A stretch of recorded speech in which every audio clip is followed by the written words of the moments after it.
ഞങ്ങൾ ഇന്നൊരു പളനി യാത്രയിലാണ് കേട്ടോ. രാത്രി 10:30യുടെ ട്രെയിനാണ് ഞങ്ങൾ പളനിയിലോട്ട് യാത്ര തിരിച്ചത്. കൊല്ലത്ത് നിന്ന് എല്ലാ ദിവസവും അമൃത എക്സ്പ്രസ് 10:30ക്ക് സർവീസ് നടത്തുന്നതാണ്. പളനി യാത്ര പോകാൻ ആഗ്രഹിക്കുന്നവരാണെങ്കിൽ കൊല്ലത്ത് നിന്ന് രാത്രി 10:30ക്കാണ് അമൃത എക്സ്പ്രസ് പോകുന്നത്.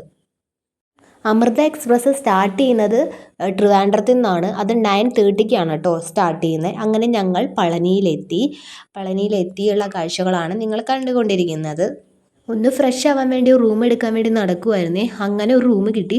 കുറേ സ്ഥലത്തൊക്കെ നമ്മൾ റൂമിന് വേണ്ടി ചോദിച്ചു, പക്ഷെ അവിടെ ഒന്നും അവൈലബിൾ ആയിരുന്നില്ല. അവസാനം കിട്ടിയ റൂമാണിത്. ഇത് 1000 രൂപയുടെ റൂമാണ്, പക്ഷെ 1000 രൂപയൊന്നും ഇല്ലയെന്ന് എനിക്ക് തോന്നുന്നത്. ഫസ്റ്റ് ടൈം വരുന്നവരാണെങ്കിൽ ദേവസ്വം വക റൂമുണ്ട്, അത് ബുക്ക് ചെയ്ത് വേണം ഇവിടെ വരാനായിട്ട്. അല്ലാന്ന് വെച്ച് കഴിഞ്ഞാൽ നമ്മൾ ഒരു റൂമും ചോദിക്കുമ്പോൾ അവർക്ക് തോന്നിയ ഒരു റേറ്റാണ് പറയുന്നത്. അപ്പോൾ എന്തായാലും പറ്റിക്കപ്പെടാൻ ചാൻസ് ഉണ്ട്.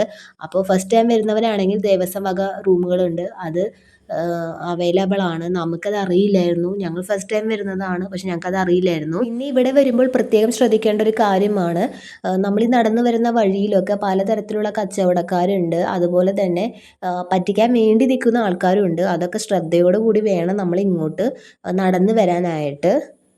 പൈസ കിട്ടാതെ അവർ പോകത്തില്ല. എന്തായാലും ഒരു 10-20 രൂപയൊക്കെ കൊടുത്ത് മാക്സിമം ഒഴിവാക്കുക നല്ലത്. മലയാളികളാണെന്ന് അറിഞ്ഞാൽ കൂടുതൽ അവർ പറ്റിക്കും. ഞങ്ങൾ വന്ന സമയത്തെ തിരക്കാണ് ഇത് കാണുന്നത്. ഇത് സ്റ്റെപ്പ് കയറാനുള്ള തിരക്കാണ് കേട്ടോ. നല്ല തിരക്കുള്ള സമയത്താണ് ഞങ്ങൾ വന്നത്. ഞങ്ങൾ പോയ ദിവസം ഒരു തൃക്കാർത്തിക ദിവസമായിരുന്നു, അതുകൊണ്ടാണ് ഇത്രയും തിരക്ക്. അല്ലെങ്കിൽ ഇത്രയും തിരക്ക് അനുഭവപ്പെടാറില്ല. പിന്നെ 20 രൂപയുടെ പാസ് ഉണ്ട്, 200 രൂപയുടെ പാസ് ഉണ്ട്, 100 രൂപയുടെ പാസ് ഉണ്ട്. നമുക്ക് ഏത് വേണേലും എടുക്കാം കേട്ടോ. ഫ്രീ ആയിട്ട് നമുക്ക് അകത്ത് ചെല്ലാം. എങ്ങനെ ആയാലും നമ്മളെല്ലാവരും ഒരേപോലെയാണ് കേട്ടോ അകത്തോട്ട് ചെല്ലുന്നത്. പിന്നെ അതുപോലെ തന്നെ 20 രൂപ എടുത്ത ആൾ ആദ്യം, 200 രൂപ എടുത്ത ആൾ ആദ്യം, അങ്ങനെയൊന്നുമില്ല. 20 രൂപ എടുത്തു കഴിഞ്ഞാൽ കുറച്ച് വരി നിന്ന് പോകണം. 200 എടുത്തു കഴിഞ്ഞാൽ പെട്ടെന്ന് തന്നെ കയറാം, അത്രയേ ഉള്ളൂ. പക്ഷെ എല്ലാവരും ഒരുമിച്ച് തന്നെയാണ് ഒരു വരിയിലാണ് ചെന്ന് കയറുന്നത്. ഫസ്റ്റ് ടൈം വന്നതുകൊണ്ട് ഞങ്ങൾക്ക് ഈ വരിയുടെ കാര്യം അറിയില്ലായിരുന്നു. അപ്പം ഞങ്ങൾ 20 രൂപയുടെ പാസ് എടുത്തിട്ടാണ് അകത്തോട്ട് കയറിയത്. അതുകൊണ്ട് കുറച്ച് സമയമല്ല, ഒരു 5 മണിക്കൂറേലും വരി നിൽക്കേണ്ടി വന്നു. ഞാൻ പറഞ്ഞല്ലോ, തൃക്കാർത്തിക ദിവസമാണ് ഞങ്ങൾ വന്നത്. അത് നല്ല തിരക്കുള്ളൊരു ദിവസമായിരുന്നു. പിന്നെ അതുപോലെ തന്നെ ഇവിടെ ഭക്ഷണത്തിനായാലും ഭക്ഷണം അധികം നല്ലൊരു ഭക്ഷണമായിട്ട് എനിക്ക് തോന്നിയില്ല. പിന്നെ വെള്ളമായാലും ക്ലോറിൻ്റെ ഒരു ചുവയുള്ളൊരു വെള്ളമാണ് കേട്ടോ. അതുപോലെ നമ്മൾ ഭക്ഷണം നല്ല റേറ്റാണ് മേടിക്കുന്നത്. നല്ല റേറ്റ് എന്ന് പറഞ്ഞാൽ നല്ല റേറ്റാണ്. അപ്പോൾ സൂക്ഷിച്ച് ഒക്കെ പോവുക. അതുപോലെ തന്നെ മലയാളികളാണെന്ന് അറിഞ്ഞു കഴിഞ്ഞാൽ എന്തായാലും പറ്റിക്കും. അപ്പം നമ്മൾ അറിയുന്ന ആൾക്കാരായിട്ട് പോവുക ഏറ്റവും നല്ലത്. സേഫ്റ്റി എപ്പോഴും അതായിരിക്കും. രാത്രി 10:30ക്കാണ് അമൃത എക്സ്പ്രസ്. എല്ലാ ദിവസവും സർവീസ് നടത്തുന്ന ഒരു ട്രെയിനാണ്.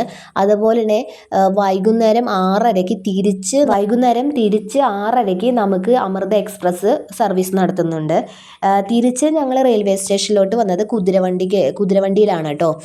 കുതിരവണ്ടിയിലോട്ട് കയറാൻ ഒരാൾക്ക് 50 രൂപയാണ്.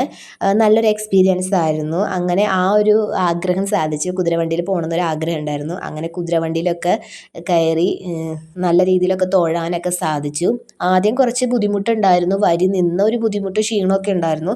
പിന്നെ അങ്ങോട്ടൊന്നും വലിയ പ്രശ്നമൊന്നും ഉണ്ടായിരുന്നില്ല. ഫസ്റ്റ് ടൈം പോകുന്നവരാണെങ്കിൽ എന്തായാലും റൂം ബുക്ക് ചെയ്തതിന് ശേഷം പോവാൻ ശ്രദ്ധിക്കുക.